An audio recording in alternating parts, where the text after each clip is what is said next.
had met a man and fallen in love with him who had been Russian but never got to go. And then when I saw my life previous in Africa, it made total sense, and I understood why I was born in the American South, because my son in Africa had been taken as a slave and brought to the New World. So those three lives are all connected. One flows into another, and I don't see them as different lives. I see them as different chapters in one life. And Absolutely. Well said. yeah, Absolutely. Because life is just like we have, eternal. It's an ongoing story and yeah, evolution for our soul and for the universe. There's no beginning, there's no end. And it's just a beautiful way of reconnecting to souls throughout all these journeys. And your book shows that quite clearly. It also, the experience talk about the law of cause and in effect, effect or yeah, yeah. karma. So hmm tell us something about that. Well, every it's a law of physics that every action has a reaction, and just as it works in the physical realm, it works in the mental and spiritual realm. Everything we think and do causes some ripple in the universe, and that has a reaction that we bear the result of that. And when I saw this in play, when I actually saw how what happened in one life affected the next life, I realized that all the conditions of the past have created the conditions of the present, and what I'm doing now will create my future. So it actually made me much more mindful of everything I do in this life, of how I interact with people, of the things that I say to people, trying not to cause harm. So, these memories had a great effect in how I live my life, because I saw that everything I'm doing now, I'm in the process of creating my future. Absolutely. You know, I have a new book I'm working on. It's called New Life Awaits, Creating Your Best Afterlife by Living Consciously Now. And I love the word you just used, mindfulness. That is Yeah, what yeah. this life is about, beginning to know ourselves from a deeper inner level and not being so distracted by the outside worlds and expectations of so many other people or events. And I just love that you brought that up. Now, is there a pattern, a consistency that weaves together one's various lives, or is the process arbitrary? Well, you just answered that. That is really not. Now, there seem to be many patterns in your lives, and I discovered some of them, but would you like to tell us what those patterns were? Well, there are a few themes that emerge, The and themes, that's right. yeah, that was very interesting to me to see that. I've been involved in interfaith work for 20 years, and it's not something that I had ever intended to do or desired to do or said I'm going to go get. This is what I want to do. I actually had turned away from organized religion, just a quiet yogi, but it kind of fell into my lap, and I found myself in places of conflict, trying to bring together different groups, religious groups. And then as I saw my previous birth, I saw that this was not the first time. I had done it in Japan centuries ago, having been born into one clan, married into another, trying to bridge these two clans through the arts. I did it in India previous to that, born a Hindu, married to a Muslim, and again, being involved in creating dialogues between these two communities. So I saw that this is, in a way, it came to culmination in this life, and that I could do it at a very high level. I could work with the United Nations. I could work with religions across the world, not just in my community. And so what I had done in small ways, in different times and places, I was able to do now on a global scale. And the other theme that emerges again and again is finding my voice as a woman. And I talk about kind of life in India, talk about as a life as Sufi in Persia, how I was searching for this in Persia. It was feeling my own capability. You were searching for equality. You saw it Yeah, in yeah, Africans who were free yeah, men and women who spoke their minds publicly and led yeah. independent in all your lives. I know another trend was in your life a difficulty in finding love. and marriage. That's You right. were forced to Yes, marry right. people, but it wasn't your main interest. You were a healer, you were a leader, you were trying to bring the religions and equality between men and women.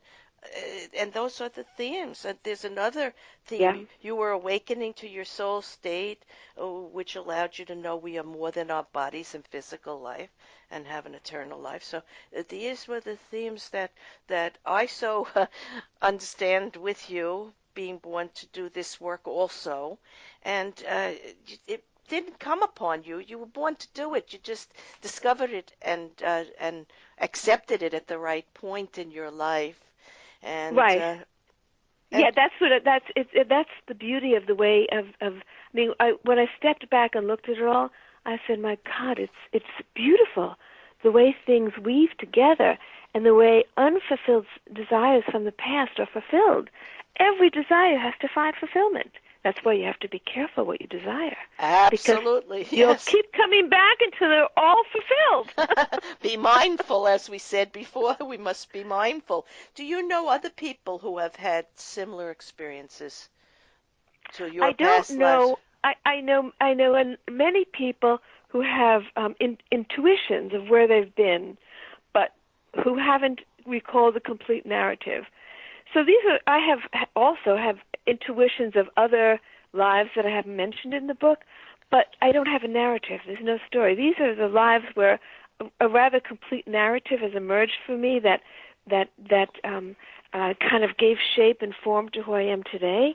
And I think that this came to me, as I say, people who meditate, everybody gets a different gift. Some people see auras, some people Mm-hmm. travel out of their body, some Yes. people hear beautiful things, they hear voices, whatever. Everybody has, this was my experience, because often these would come to me in meditation. And, I don't have out of my body experiences, and I don't see, beautiful lights in meditation. But I do have past life recall. Well, you know So, something now, you've met someone who has something very much in common with you because I have had out of body experiences and I am a chakra energy healer. I do see the colors and I have had visions of past lives like you. One of the past lives I had was at a workshop with Brian Weiss, who's the author uh-huh, of Many Lives. And I yeah. was in a very deep meditation and I sensed myself in these open golden sandals and I sensed horses and soldiers and I saw my son Greg in this life as a 3-year-old standing there by my side, and I was abandoned. I had an issue of an abandonment because the man who left never returned in that life.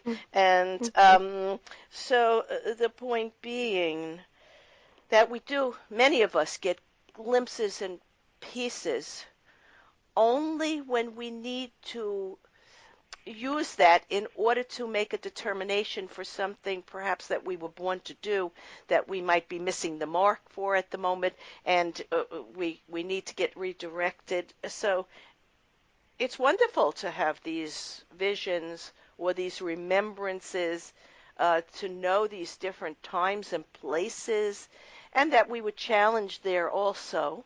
And I don't want to say had suffering, but may have had pain or had to go past that Challenges, to I yeah, like to use the word challenges usually yeah. also because they're necessary. They're Because really it's for growth. Everything that comes is for growth. There's nothing that's meant to harm us. And the one important thing a few important things that I say is that it showed me that the universe is a benevolent one, and there's no judgment, there's no yes. punishment. We do it we create our own future, and we do it to learn and to grow. And so, this law of cause and effect is for human growth.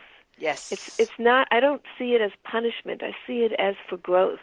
I agree with you and you describe a lecture you were at with Mr. Emerson, a Yes. transcendentalist in Yes. your life as Elizabeth in the South, and you wrote this, and Yeah. you had this otherworldly experience, which although you didn't consider yourself religious in that life, it was a religious experience, and you wrote this.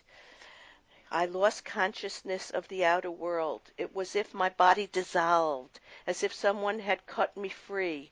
I was conscious of existing everywhere. I was far more than only this body. It was as if I existed nowhere and everywhere at the same time.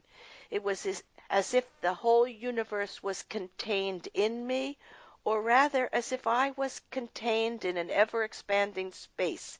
It was a very joyful experience, and I wonder if that was the soul I was experiencing, the soul that religion speaks of. Well, of course it was, and it was the eternal soul that travels through space and time and in all these lives, and it was beautifully said. I've had that experience too.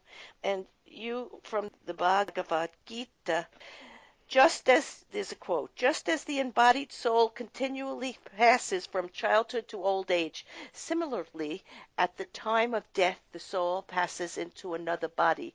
The wise are not deluded by this. Well, it might not happen at that moment. There may be time that we have to prepare for our next journey or life or be with other people who have to be with us, but it is the truth. So what would you like people to take away with them after reading the book?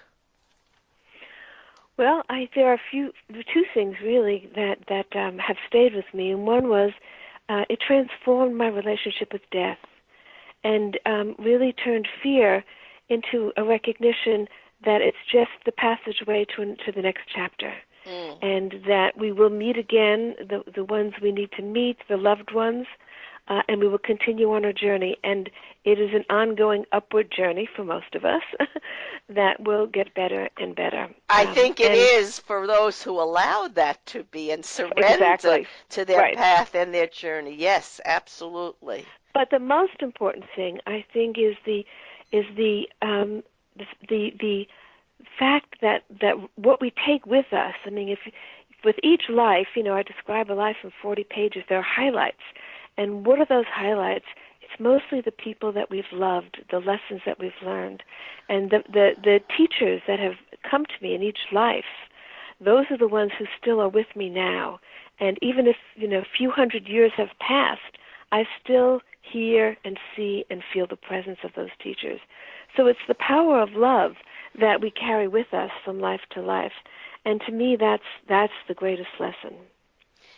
And even, I believe, sometimes when a person we find it difficult to love them, we may have had love with them before also. Maybe we were disappointed in another time or place, so therefore we, are a little reluctant to give in to the love. But I think we've had love with so many soulmates throughout time and journey, maybe perhaps with everybody, even though we're challenged at some moment with some other emotion.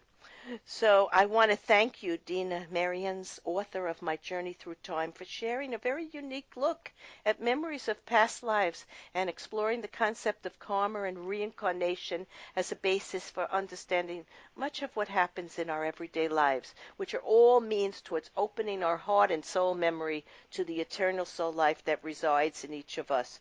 To purchase this book and find a greater awareness of the journey of the soul throughout time and space, go to DenaMerriam.com. In summarizing today's episode of Healing from Within, we have shared a very personal journey with Dena Merriam as she navigates this world in this time, sharing her many spiritual gifts for art, communication, and developing cultural programs for corporations and governments, providing strategic counsel to museums, foundations, and other cultural institutions. In support of the goals of the United Nations, she works with the Interfaith Center of New York and engages religious leaders from around the world in efforts to resolve conflict throughout the world. She also advocates a greater awareness of the need for coexistence and coexistence training as an essential component of the educational system. She has written extensively about the arts and is a bridge herself between the many soul lives and the evolution of humanity to become the light and wisdom of eons of great love and intellect. Dena's work, as that of all light workers, healers, innovators, visionaries, as representatives of spirit, is to help awaken those who have the greatest gift of love within them, to connect to the truth of all, and be the energy to make life shine with extraordinary love and compassion. We have discovered today, through these thoughts, written long ago, a reminder of life in all its wonderment. The soul is never born, nor does it die, nor does it exist on coming